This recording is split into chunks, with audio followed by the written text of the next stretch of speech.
Chegamos ao final do capítulo 15 do livro de 1 aos Coríntios. Eu peço aos irmãos que abram então lá.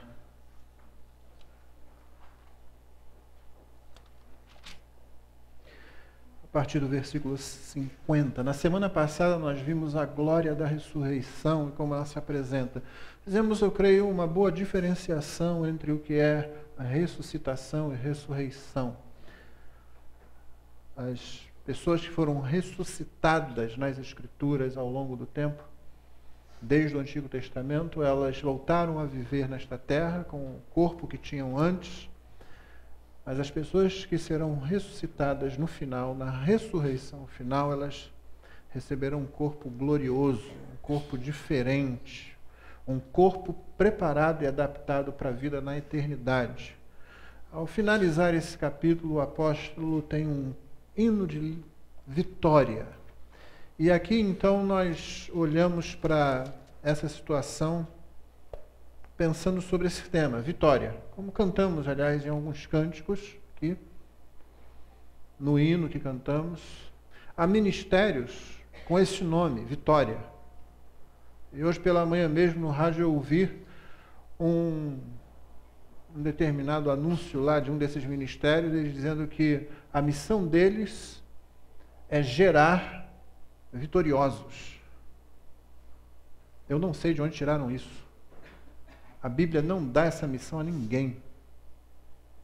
Eu não sei que significado eles dão a isso. Se por vitoriosos eles estão definindo pessoas que se rendem a Cristo e que estão dispostas a sofrer por Cristo, que não acham que saúde é mais importante que Cristo, que dinheiro é mais importante que Cristo, que bons relacionamentos é mais importante que Cristo, então eu até posso concordar, mas eu acho que dificilmente querem dizer esse tipo de coisa quando usam a expressão vitorioso, vitoriosa, vitoriosos, vitória.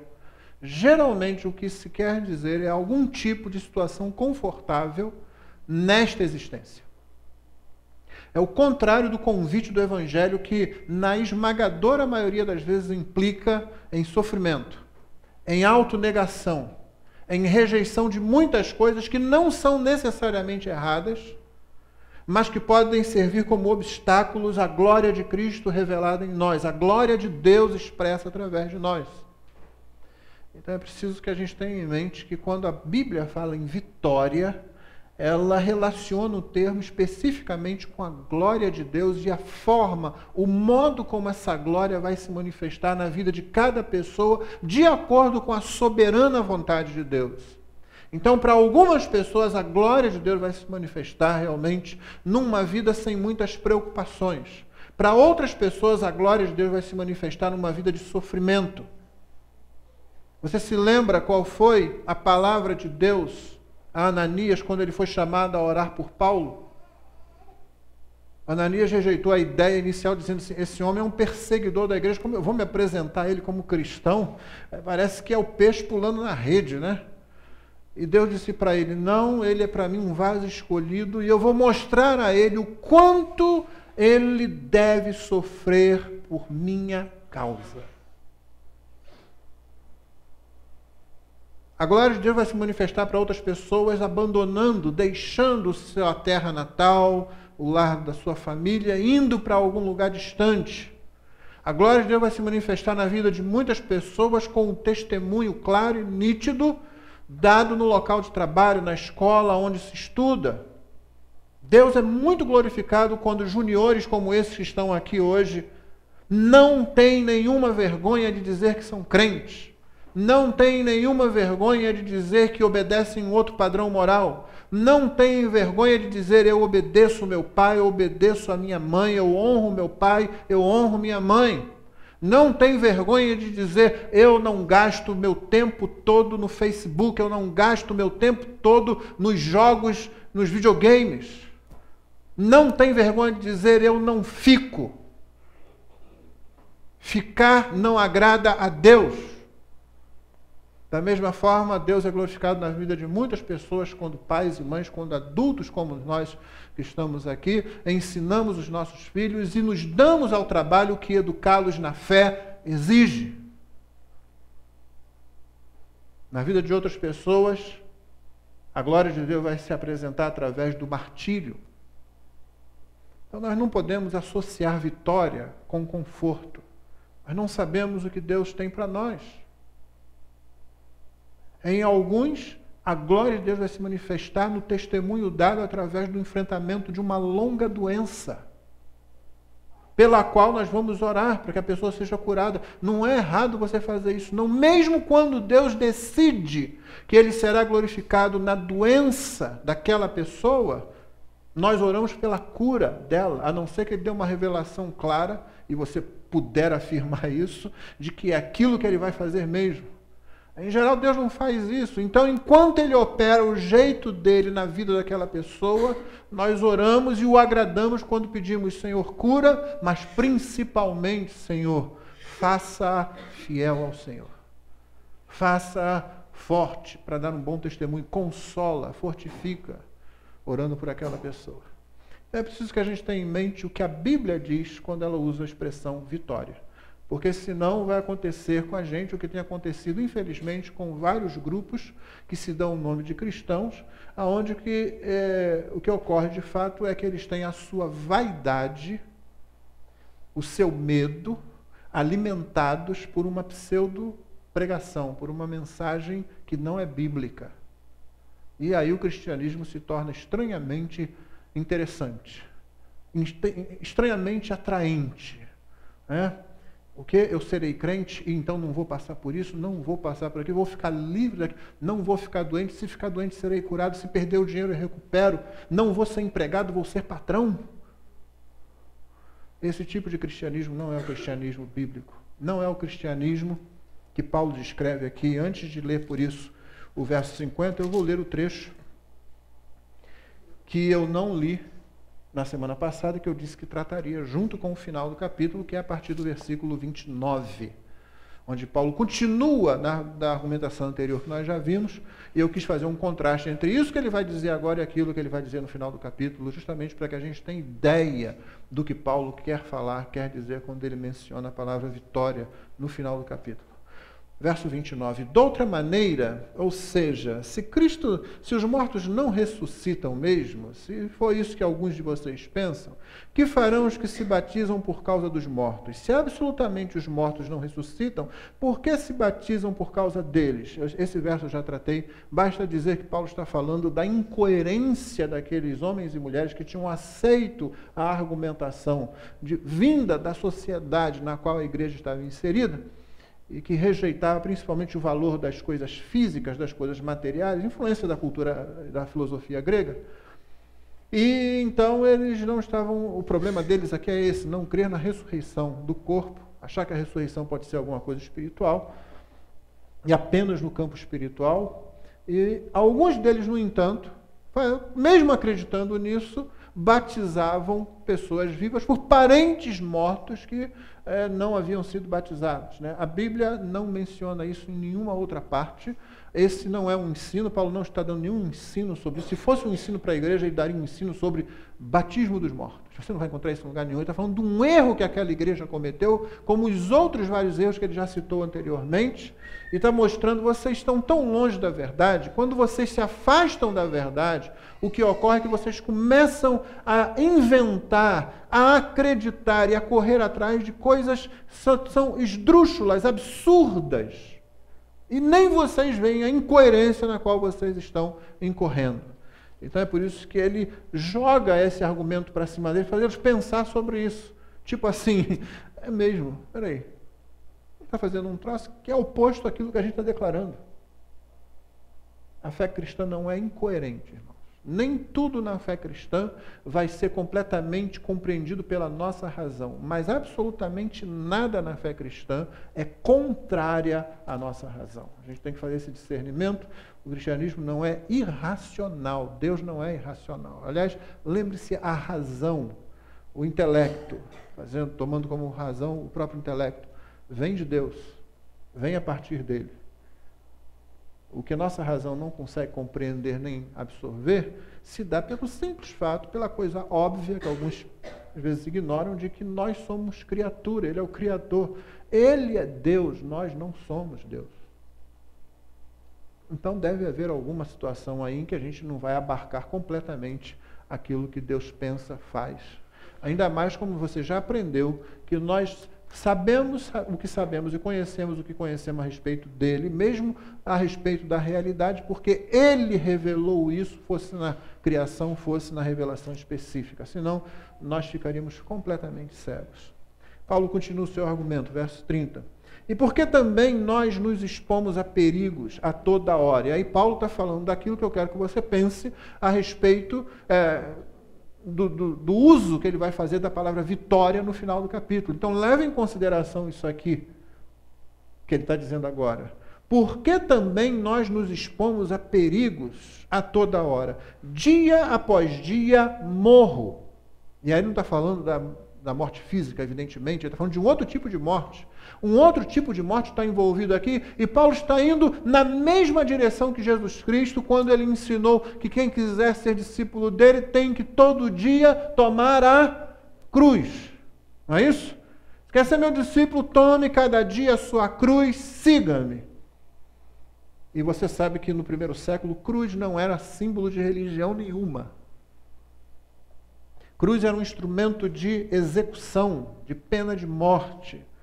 Quando alguém no primeiro século, dentro do Império Romano, via alguém carregando uma cruz, eles sabiam, essa pessoa vai morrer.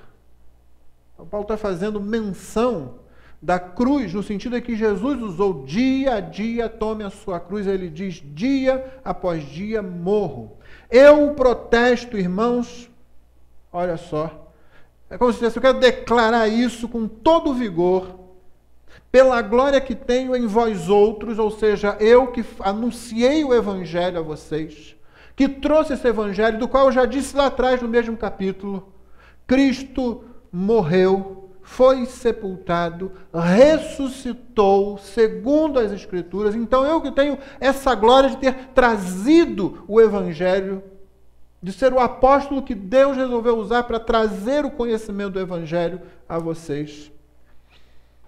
Em Cristo Jesus, nosso Senhor, se como homem lutei em Éfeso contra feras, que me aproveita isso? Ou seja, a vitória dele é que vai haver a ressurreição, e com a ressurreição o galardão, o reino, a presença de Deus, a ausência do pecado. A presença de Deus não em juízo, não em justiça, como no inferno, mas a presença de Deus em alegria, em prazer, em graça. Essa é a vitória que ele espera, esse é o galardão. Ele está argumentando assim, se eu passo por isso tudo aqui, se eu morro dia após dia, e não há nada depois, então ele está fazendo aqui um desenvolvimento daquilo que ele disse anteriormente, né? Se nós esperamos em Cristo apenas para esta vida, somos os mais miseráveis entre os homens, os mais dignos de pena entre os homens. Se como homem lutei em Éfeso contra feras, que me aproveita isso? Se os mortos não ressuscitam, vamos ser existencialistas, né? Comamos, bebamos, que amanhã morreremos, ou seja, aproveita a vida. O que você tem é isso aqui. Agora, é aquela angústia do livro de Eclesiastes, né? Que coisa boa tem o homem debaixo do sol? Nos poucos dias que ele tem, diz lá o pregador, o Eclesiastes, né? Goza a vida com a mulher que você tem, trabalha, mas não se mata de trabalhar, não. Aproveita as coisas aqui, porque é isso que você tem. Na sepultura, para onde você vai, não há indústria, não há nada para se fazer, é só isso aqui, diz o Eclesiastes, a menos que você se lembre de Deus, né? Assim que ele termina o livro, lembra-te do Senhor, lembra-te na tua juventude, lembra-te dele. Mas se não, comamos, bebamos, que amanhã morreremos. Morreremos, não é morreramos não. Tá? Sei que você se sente tentado a fazer essa rima, mas não funciona. Não vos enganeis, as más conversações corrompem os bons costumes. Então, crente fraco, Crente fraco na doutrina. Crente fraco na doutrina é crente fraco na palavra. Crente fraco na palavra é crente que não conhece direito ao Senhor. Crente que não vem ao culto congregacional ouvir a pregação. Crente que não abre a Bíblia na sua casa para leitura. Crente que não memoriza, não medita nas Escrituras. Crente que não conversa com outro crente sobre as Escrituras. Conversa sobre MMA, UFC, futebol, novela, até isso. E não abre a boca para conversar sobre as Escrituras. Quando abre a boca é para tirar aquelas dúvidas mais tolas às vezes. Você acha que todos os animais couberam mesmo na arca de Noé? Eu não sei o que. Só essas curiosidades. Crente que vai à Escritura por curiosidade, não vai à Escritura para se alimentar, não vai à Escritura para se alegrar, não vai à Escritura para conhecer Deus. Mas se deixa influenciar mais conversações aqui, não é só a conversa. É porque no tempo de Paulo você se expunha à conversa, principalmente numa cidade greco-romana. Você se lembra quando Paulo estava em Atenas? É dito lá que os atenienses não se preocupavam de outra coisa senão em falar, em comentar as últimas novidades em termos de pensamento, de filosofia, do que ocorria mundo afora. Hoje, essas coisas não estão mundo afora, elas estão dentro da sua casa. E a gente absorve isso quando você liga a sua televisão numa novela, num Big Brother, num programa desses. Você não está, meu irmão, abre os teus olhos. Paulo está dizendo aqui, não vos enganeis. Você está se iludindo se você acha que você pode assistir aquilo e sair dali ileso. Neutro, não acontece. Paulo está dizendo, o contato, a exposição vai gerar algum grau de contaminação. E há crentes que se expõem muito mais tempo a essas coisas que eu citei do que a palavra de Deus. Nossa igreja tem 2 cultos por domingo. Tem crente que vem a um culto, mas durante a semana ele fica várias horas exposto à internet, exposto à televisão, exposto a conversas espúrias com as pessoas. E depois não entende porque está fraco na fé. Porque não sabe qual é a vontade de Deus. Porque não consegue compartilhar o Evangelho. Porque não conhece mais as Escrituras. Mas qual é o mistério? Paulo está dizendo, não se engane. Você não está sendo levado por alguma coisa que você não saiba. Você está se enganando. Você está como aquela pessoa alcoólatra que diz assim, oh, eu paro quando eu quiser. Já ouviu isso? Eu paro quando eu quiser. Não, eu estou bebendo agora, mas porque eu quero. Entendeu? Parece aquela criança, né? O pai manda assim, para agora. Eu vou parar porque eu quero. É que coincidiu, sabe? A minha vontade com a sua ordem. Então, o alcoólatra é assim também. Não, eu estou bebendo agora porque eu quero. E o crente, aí para frente da televisão, diz assim, não, eu estou vendo isso aqui, mas não causa nada. Isso aqui é só um entretenimento, uma diversão ali. Ele não sabe que, ou sabe e ignora, se engana, que o senso crítico dele está sendo dilapidado.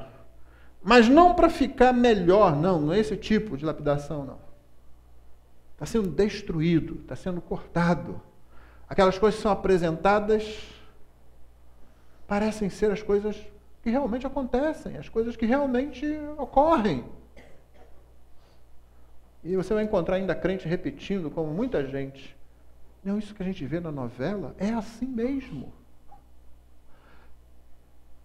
Isso acontece mesmo, né? Você ouve uma declaração dessa, o que você pensa? Eu vou dizer para você o que eu penso. Primeiro eu penso, o que ele ou ela está achando? Evidentemente, algumas coisas acontecem mesmo. Claro que isso. Não sabia disso, precisa assistir aquele lixo para saber disso. Se lesse a Bíblia, ia saber disso. A segunda coisa é, não acontece como eles dizem que acontece. Nem todo mundo no nosso país, na nossa sociedade, mesmo corrompida, é sem vergonha do jeito que está lá. Nem toda família é do jeito como eles expõem a família. E, principalmente, nem todo crente é aquele estereótipo ridículo que geralmente eles fazem quando apresentam um crente numa novela. E ainda os crentes param para assistir aquilo, para dar audiência.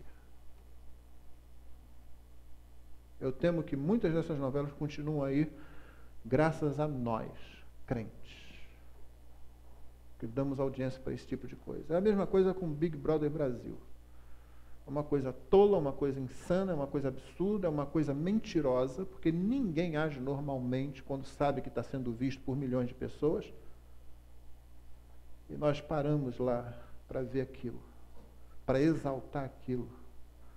A gente precisa lembrar do que aprendemos nessa mesma carta, né? Irmãos, aquilo é oferecido aos demônios, aos ídolos.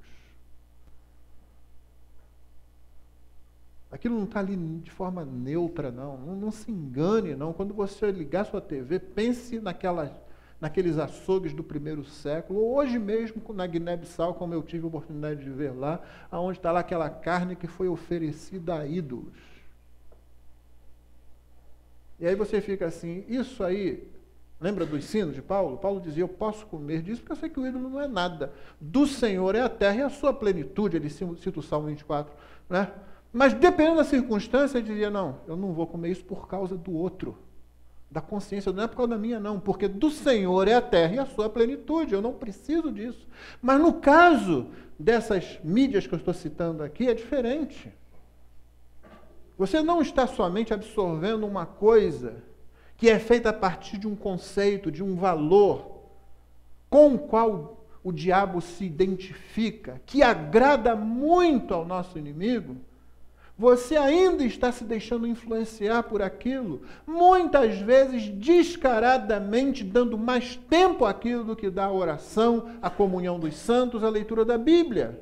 Você está sendo drenado da sua força, da sua espiritualidade, da sua fé. Então Paulo diz para eles e diz para nós, não vos enganeis.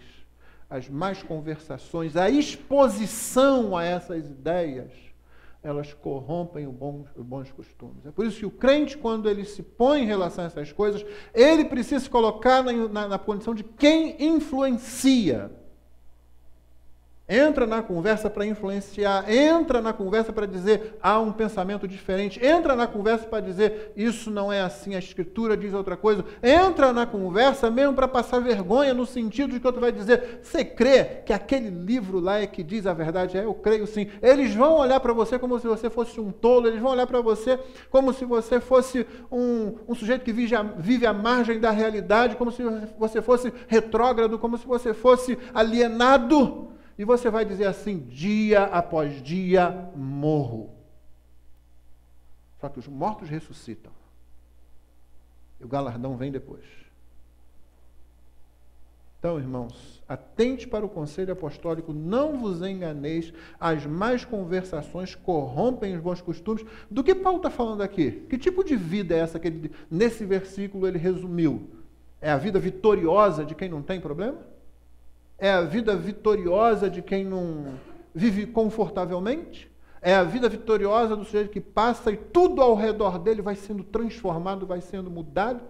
Eu disse, você tem que influenciar. Eu não disse que toda vez que você abrir a boca, você vai conseguir influenciar. O seu papel é esse. Não é aceitar, não é se expor neutramente, pacificamente, passivamente às situações que vêm, mas se colocar ali para expor a verdade. Como diz o Senhor ao profeta no Antigo Testamento, quer ouçam, quer deixem de ouvir.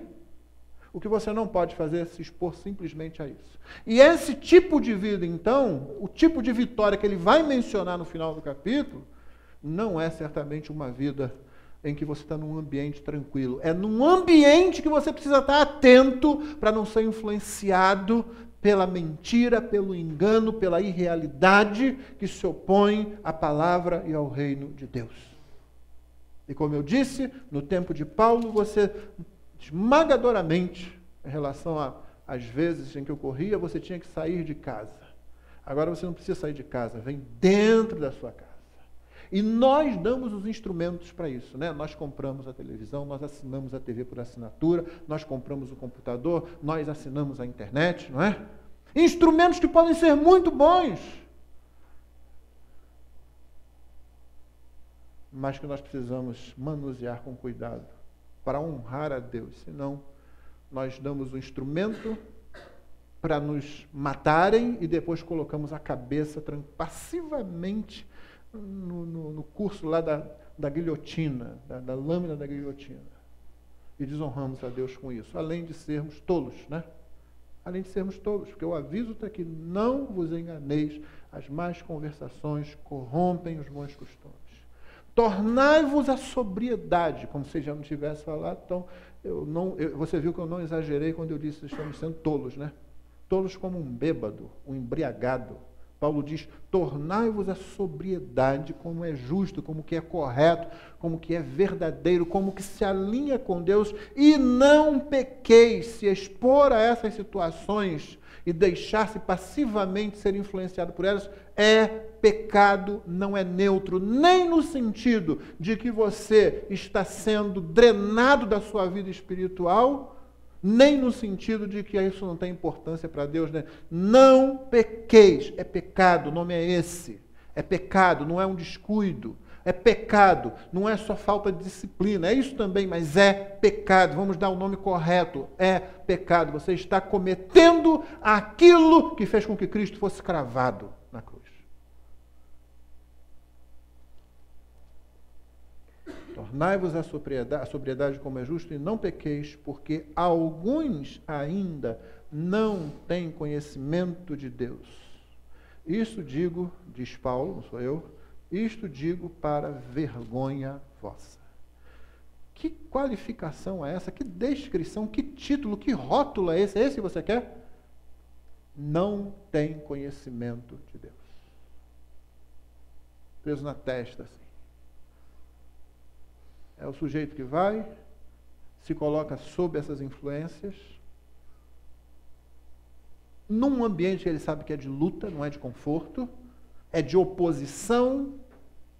Quando parece não ser de oposição, desconfie, porque o mundo jaz no maligno, porque Jesus disse: se me perseguiram a mim, perseguirão a vós. Embora você não precise ficar em animosidade, você não precise buscar conflito, não seja tolo, não se engane, seja sóbrio. Os valores do mundo estão em oposição a nós. E se nós nos colocamos tranquilamente, passivamente, às vezes alegremente nessas circunstâncias, então nós vamos receber esse título, né? Não conheço Deus. Não tenho conhecimento de Deus. É isso que você quer que digam sobre você? Versículo 50.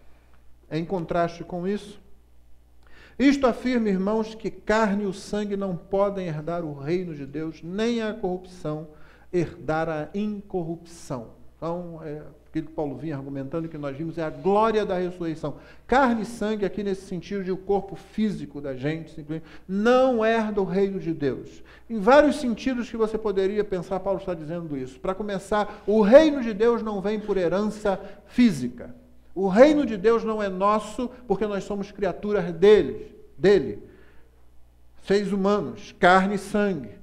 Isso não dá o reino não vem, não é herança para esse tipo de coisa. O reino tem outra fonte, surge de outro lugar, é dado de um lugar fora da criação, vem de fora da criação.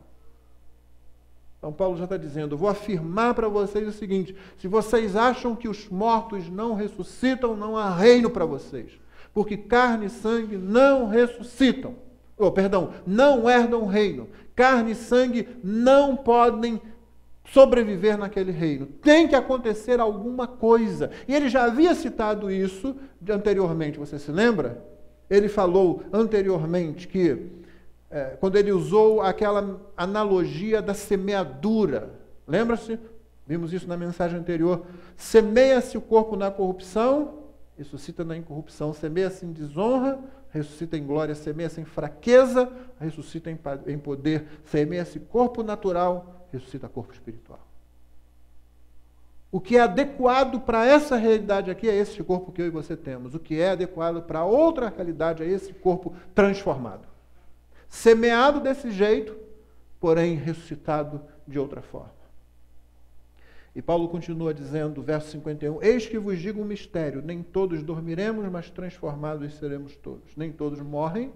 Dormir é uma expressão muito simpática, muito querida dos crentes do primeiro século. Né? O Senhor Jesus mesmo, quando se refere a Lázaro, ele não diz assim, Lázaro está morto. Ele diz, Lázaro, nosso amigo, dorme, eu vou acordá-lo, vou despertá-lo do sono. Naquele início, a igreja ainda não existe da forma como ela vai existir a partir do livro de Atos, o grupo dos cristãos ali e tal. Os discípulos não entendem direito aquilo. Senhor, se ele está dormindo, qual é o problema? E Jesus, ele está morto. Ele está morto, entendeu agora? Mas com o tempo, essa expressão que o Senhor usou passou a ser uma expressão favorita dos crentes.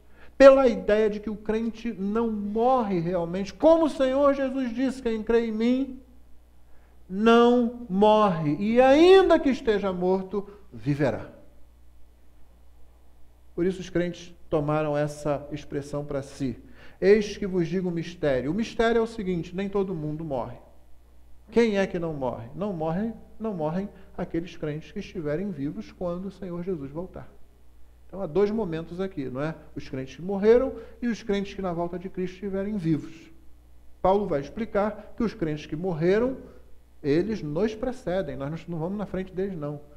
As almas deles se unem ao corpo ressuscitado e glorificado. E depois, então, nós somos arrebatados e no processo somos glorificados, somos transformados, o corpo é transformado. Você pode antever esse momento? Que coisa gloriosa, que coisa bonita. Por isso que Paulo vai cantar, quase isso, né? O que ele vai cantar agora. Parece que ele vai realmente cantar. Ele diz que isso vai acontecer de um certo jeito. Num momento, num abrir e fechar de olhos, a palavra grega usada aqui é átomo. De onde vem a nossa palavra átomo? Né? É isso. É assim que vai ser, quando o Senhor Jesus voltar. Num piscar de olhos, por isso usamos essa expressão também, ao ressoar da última trombeta, lembra da trombeta que Paulo menciona? Lá em Tessalonicenses, ele fala, o arcanjo vai tocar a trombeta final, os mortos de Cristo ressuscitarão.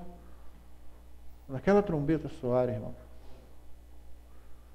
Você pode imaginar o som disso?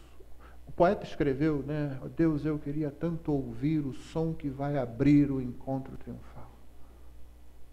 Que coisa gloriosa, né? Nós sepultamos os nossos entes queridos, aqueles que morrem em Cristo Jesus. Você imagina aquele momento quando as sepulturas, os sepulcros estiverem abertos. É por isso que Paulo vai dizer logo a seguir, morte, cadê a tua vitória? E um comentário que eu li a respeito desse capítulo, o autor diz assim, se depender de mim, o que eu vou dizer naquele momento é virar para a morte e dizer, pegue-me se você puder. Porque Paulo vai argumentar justamente na questão, na direção da morte, do que ela significa, do que ela implica para nós. O próprio nome já nos assusta. Por quê? Ele vai dizer, mas agora ele já está dizendo, num momento, abrir e fechar de olhos, ressoar da última trombeta, a trombeta soará, os mortos ressuscitarão, incorruptíveis. E nós, os vivos, os que estivermos vivos naquele momento, se estivermos vivos ainda, seremos transformados. Porque carne e sangue não herdam o reino. Então tem que acontecer alguma coisa com esse corpo. Não, o corpo não é desprezado, ele é transformado.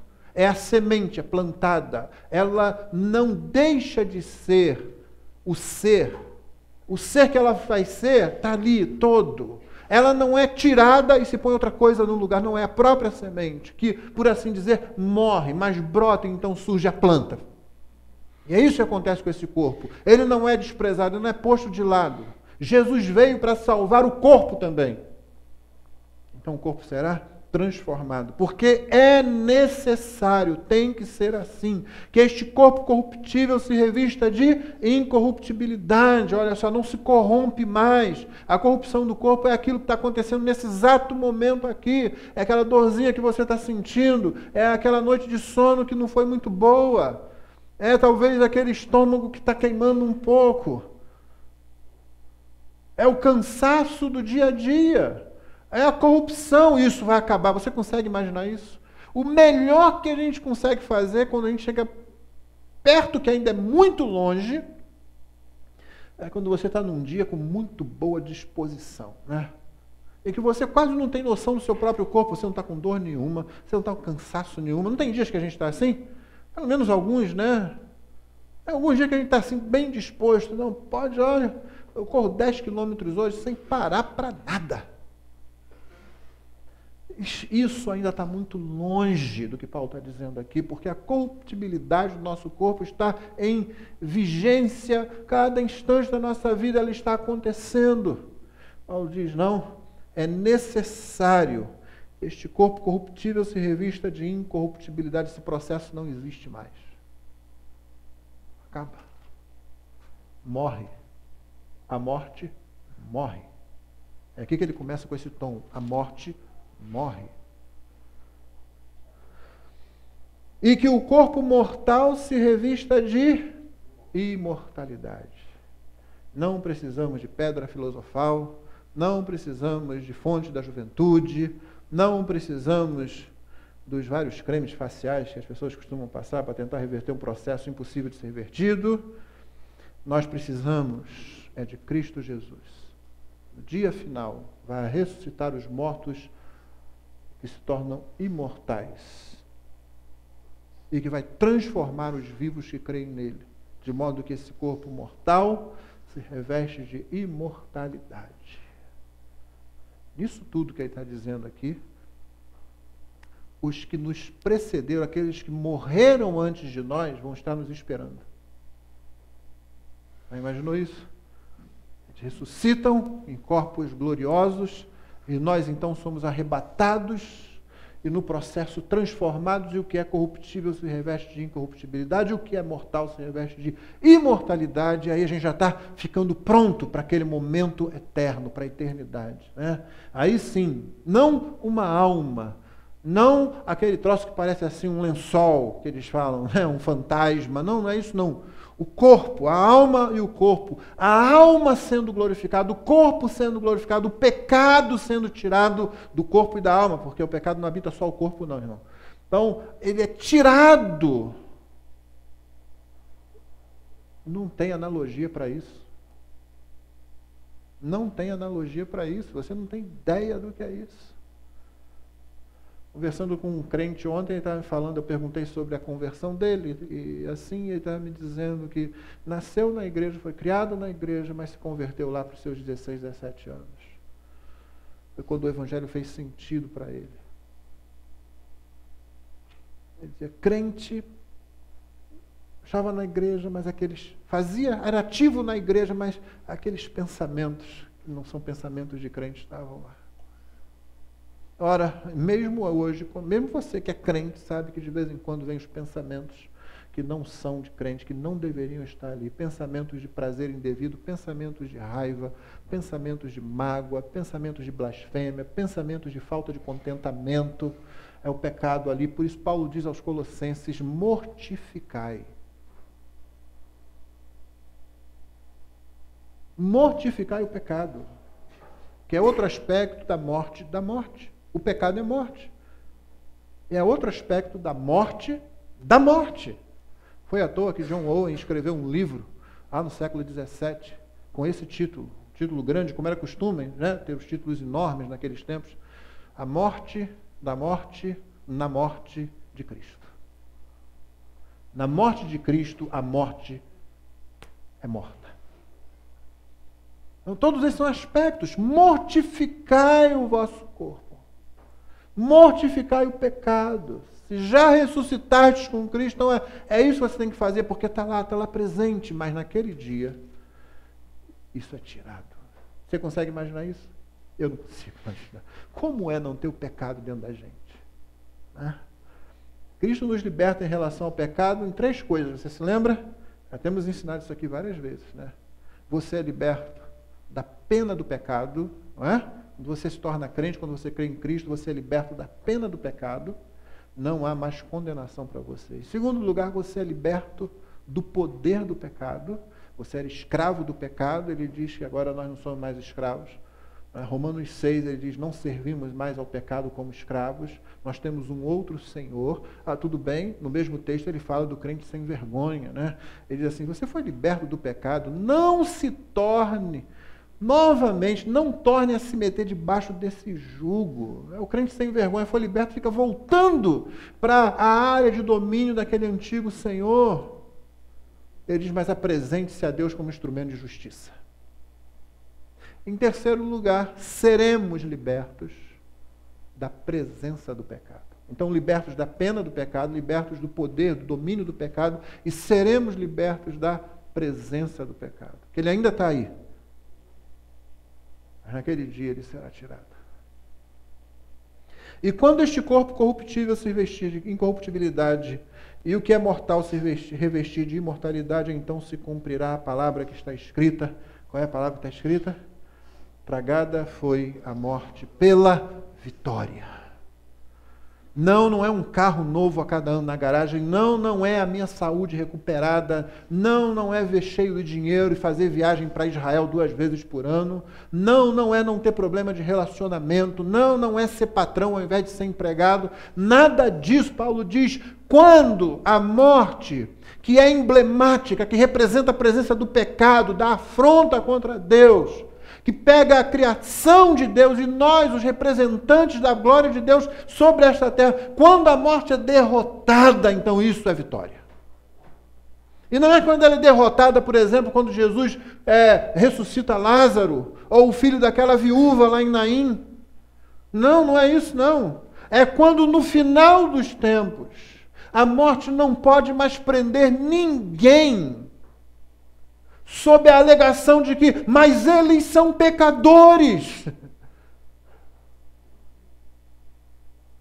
Porque é isso que ela pode fazer. Não é isso que Paulo vai dizer aqui. Onde está a morte, a tua vitória? Onde está a morte, o teu aguilhão? Isso ele faz menção da situação atual da morte, que ele especifica no verso 56, o aguilhão da morte é o pecado, a força do pecado é a lei. Esse que é o aguilhão da morte, esse que é aquele ferrão que ela pode usar, é com isso que ela nos atormenta, é isso que nos deixa ansiosos, o pecado. Então ela é emblemática.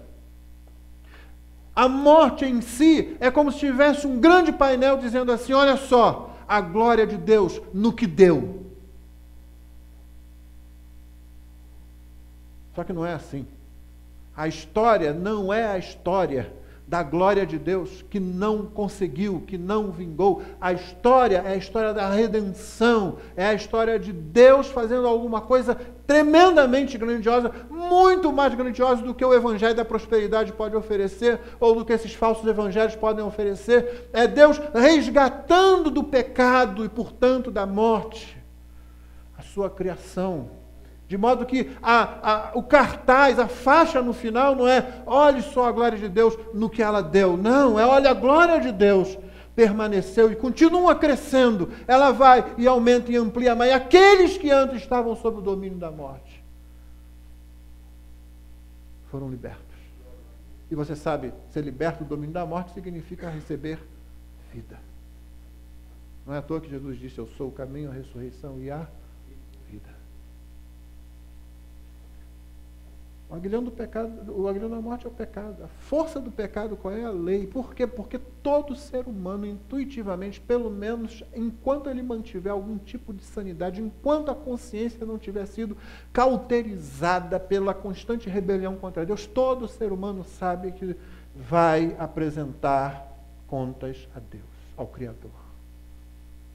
Ele pode não gostar da ideia, ele pode rejeitar a ideia, pode dizer que isso é uma grande bobagem, mas intuitivamente, assim como Eclesiastes diz que Deus colocou a eternidade no coração dos homens, todo ser humano sabe que vai encarar Deus e sabe que é pecador e sabe o que acontece com o pecador na presença da santidade de Deus.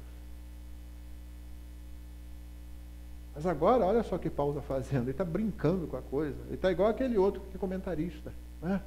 Pegue-me se você puder, e agora? Porque ele pergunta, onde está a morte, a tua vitória? Cadê?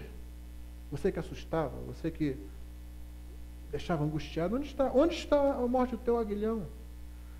O aguilhão da morte é o pecado, a força do pecado é a lei, não é? A lei não produz o pecado, a lei não é o que faz surgir o pecado. Você sabe disso. A lei, no entanto, realça o pecado, mostra o pecado. Um dos usos da lei para o cristão é justamente esse. Cada vez que você lê a lei, que é aquele retrato de Deus, você diz, eu nunca vou alcançar isso. E nunca vai mesmo. E nem adianta vir com aquela teologia de Facebook. Aqueles que se esforçam conseguirão.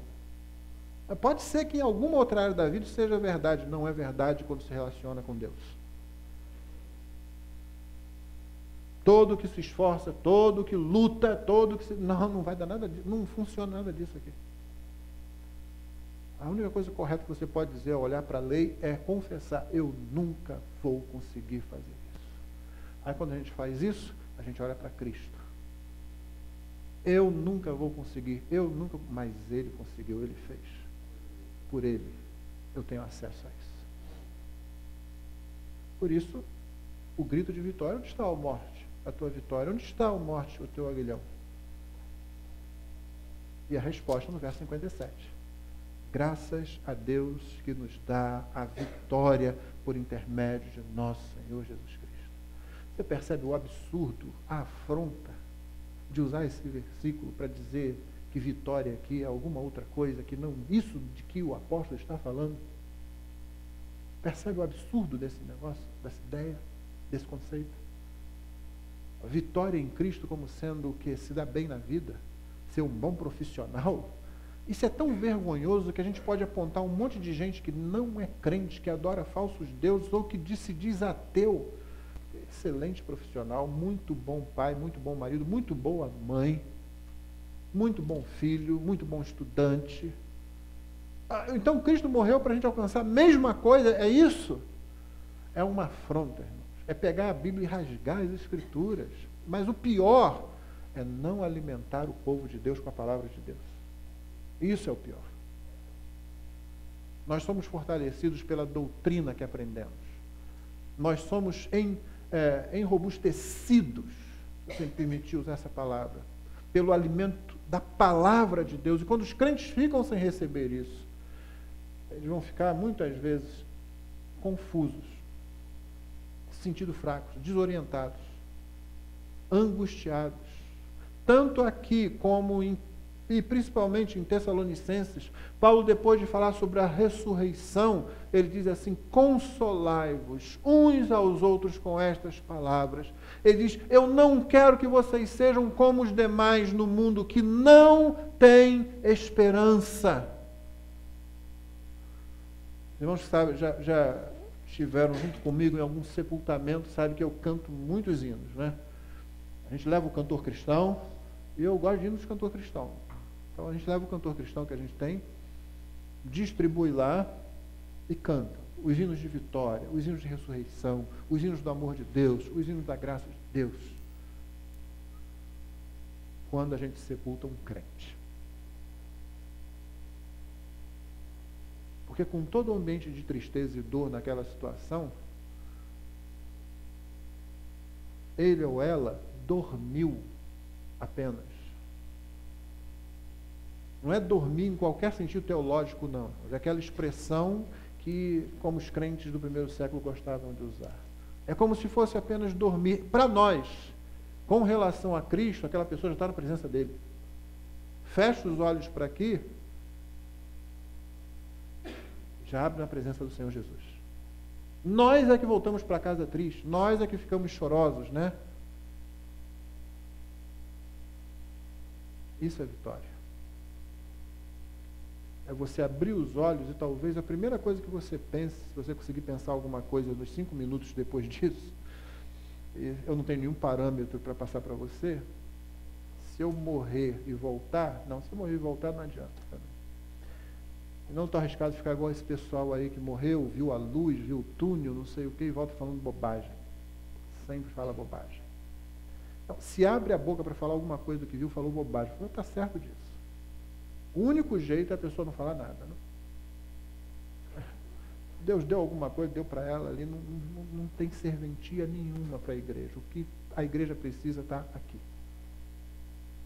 Mas eu acho que talvez aquilo que a gente falasse, aquilo que expressaria bem o significado é: eu não mereço estar aqui. Isso é vitória. eu abri os olhos na presença dele, sem pecado ainda por cima.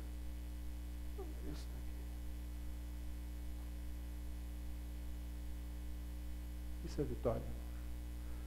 Que triste quando a igreja deixa de pregar isso para pregar outra coisa. A igreja trocando seu direito de primogenitura por um prato de lentilhas, sendo que aquele que Jacó deu ao seu irmão em troca da primogenitura ainda devia estar muito bom. Esse que a igreja está botando goela abaixo é podre, é estragado, e a igreja continua fazendo isso.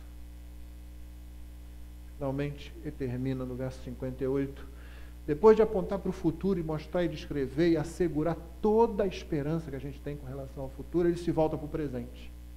Portanto, meus amados irmãos, sede firmes, inabaláveis, sempre abundantes na obra do Senhor, sabendo que no Senhor o vosso trabalho não é vão. Paulo não está fazendo menção em primeira mão ao trabalho que você executa e que ele vale alguma coisa. O que ele está dizendo ainda é a argumentação que ele usou. O que você faz como servo de Deus fica para a eternidade. Não termina aqui. Vencemos aquele pensamento do Eclesiastes. Alguma coisa vai além. Nossa reunião aqui, irmãos, ela gera frutos eternos. A pregar o Evangelho, estamos plantando sementes eternas. Orando por aqueles que estão perseguidos, orando pelos povos não alcançados, como fazemos aqui, nós estamos plantando sementes eternas, sustentando missionários, como fazemos no Amazonas, na Guiné-Bissau, pregando o Evangelho, estamos plantando sementes eternas. O trabalho que realizamos não é vão. Os irmãos trazem as ofertas, colocam aqui, a administração da igreja manda boa parte disso para missões. Os missionários têm uma necessidade, a gente atende rapidamente. Nós somos uma igreja que anda rapidamente com os missionários nas necessidades deles. Nós não vemos isso aí, oramos, fazemos essa tentativa que fazemos aqui, eu acho que ainda muito falha da nossa parte, né? De manter os irmãos informados, de incentivar os irmãos a procurar o contato com os missionários, a mandar um e-mail, a escrever alguma coisa, a procurar saber do lugar. Porque não estamos fazendo um trabalho vão. Não acaba aqui. É muito mais do que nós fazemos quando mantemos esse templo. E isso tem seu grau de importância. Mas aquilo que às vezes não vemos acontecer, irmãos, ainda é mais importante.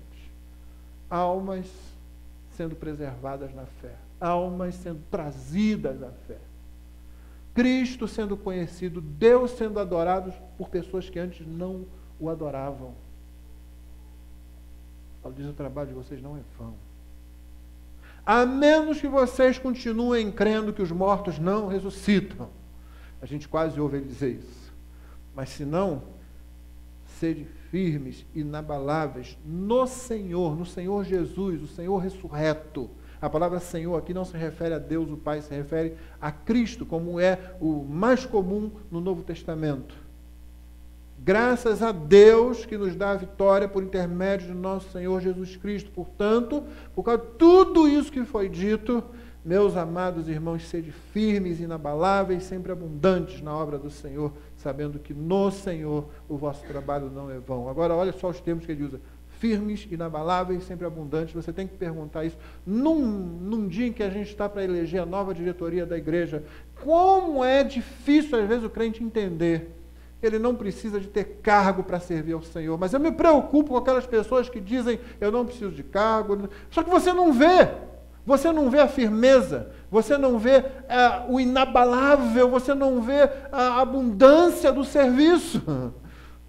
Não adianta falar assim, não, eu não preciso de cargo e tal. Tá ótimo, não precisa realmente. Aqui, irmãos têm dado para... Tem irmão aqui que nem é membro da igreja e trabalha muito. Me perturbam o tempo todo. Pastor, a gente está pensando uma ideia assim. Eles me forçam a andar, é verdade. Eles me forçam, pastor, estamos pensando em fazer isso, estamos pensando em fazer aquilo. Eu falei, caramba, agora eu estava tão bem descansado aqui. Não, agora tem que fazer isso. Não, porque tivemos uma ideia e não sei o quê. E ficam em cima, Daqui a pouco, se você não responde, ele diz assim, poxa, pastor, e aí? Então eu sei disso, não precisa mesmo não. Nem de cá, nem ser membro da igreja. Mas tem que ser firme. Tem que ser inabalável. Sempre abundante. Porque se você não vê isso, foi por isso que no e-mail que mandei convocando a igreja para a Assembleia de hoje, explicando, mostrando o relatório da comissão, eu disse assim, como? Faça a pergunta, responda a pergunta, como é que você vai servir a sua igreja? E amplie, irmão, porque não tem só a igreja aqui não. Você serve a Cristo ainda de muitas formas. Paulo está escrevendo para uma igreja. Para uma igreja, ele está falando no contexto da igreja, porque é aí que o crente precisa se esforçar e trabalhar. Você tem muito o que fazer para edificar a vida do teu irmão, para correr atrás do irmão que está fraco. Não espera por ninguém, não. Não espera pelo departamento A, ou B, C, não. Essas coisas têm que existir, precisam existir, na verdade. Facilitam muito para nós no sistema, na sociedade que vivemos e tal, etc. Não, você não precisa fazer disso, não. E faça com alegria, não faça do tipo daquele. Tem gente que às vezes entristece muito a gente, porque eles falam assim, não, porque eu liguei, mas ninguém está fazendo. Troca, irmão. Você faz e fala assim, ao invés de falar ninguém está fazendo, diz assim, vamos lá, irmão, fazer. Vamos fazer, irmão. Vamos junto, irmão. Vamos lá. Troca. Porque o trabalho não é vão. Você fala uma, você fala duas, fala três, a pessoa parece estar meio assim, mas lá para a quinta vez, quem sabe, continue trabalhando. Fala, e o Eclesiastes quem vem dizer de novo, olha, pela manhã semeia a tua semente, à tarde não retires a tua mão, você não sabe qual vai prosperar, se essa, se aquela, se as duas juntas, então continua semeando. E às vezes é com lágrimas mesmo, como diz o salmista, não é? Aquele que vai andando e chorando, enquanto semeia, voltará sem dúvida com alegria, trazendo consigo os seus molhos. Então a gente não se prende a essas coisas. Faça com alegria, porque o trabalho não é vão no Senhor. Tire um tempo para orar, não só aqui, mas quando a gente está em casa, pelos povos não alcançados. Por aquelas igrejas que a gente conhece o nome. Tchete, Lugajola, lá na Guiné-Bissau. Olha que privilégio. Você sabe, irmão, que tem igrejas que o pessoal não tem a menor ideia do que acontece com o missionário. Recebem aquele relatório assim que o missionário é obrigado a mandar, ninguém lê aquilo. Aqui os irmãos têm contato com o missionário. Quando não tem contato, quando eles estão longe, a gente faz esse contato para que a gente sabe o nome das pessoas. Que privilégio, que coisa boa. Então a gente usa isso para orar, para se colocar diante de Deus, ali intercedendo.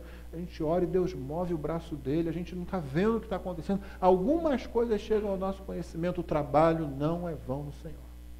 Tenhamos isso em mente, o trabalho não é vão no Senhor. Porque no final, os mortos ressuscitam como Cristo ressuscitou. Todos esses, cujo rosto a gente nunca viu, e nessa vida talvez nunca veja, vão se apresentar diante de nós. E nós diante deles. Eu fiz a pergunta, como você vai servir a igreja? E você vai poder responder, não aqui agora somente, mas lá também. Quando a pergunta for feita, como você usou a sua vida para glorificar a Deus? E você vai poder dizer. E ao invés de receber aquele epíteto, aquele nome assim, não tenho conhecimento de Deus, você vai receber um outro. Vitorioso. Vitoriosa. Não porque não teve problemas nesta vida, mas porque Cristo pagou o preço do pecado, restaurou a nossa comunhão com Deus, fez a nossa vida ser vivida para a glória dele, e nos preservou durante todo esse momento, todas essas lutas, até chegar aquele momento, quando ele recebe em nós, em nossa pureza que ele alcançou, na glorificação, a nossa ausência do pecado, a nossa presença junto dele. Ele recebe em nós a glória devida ao nome dele.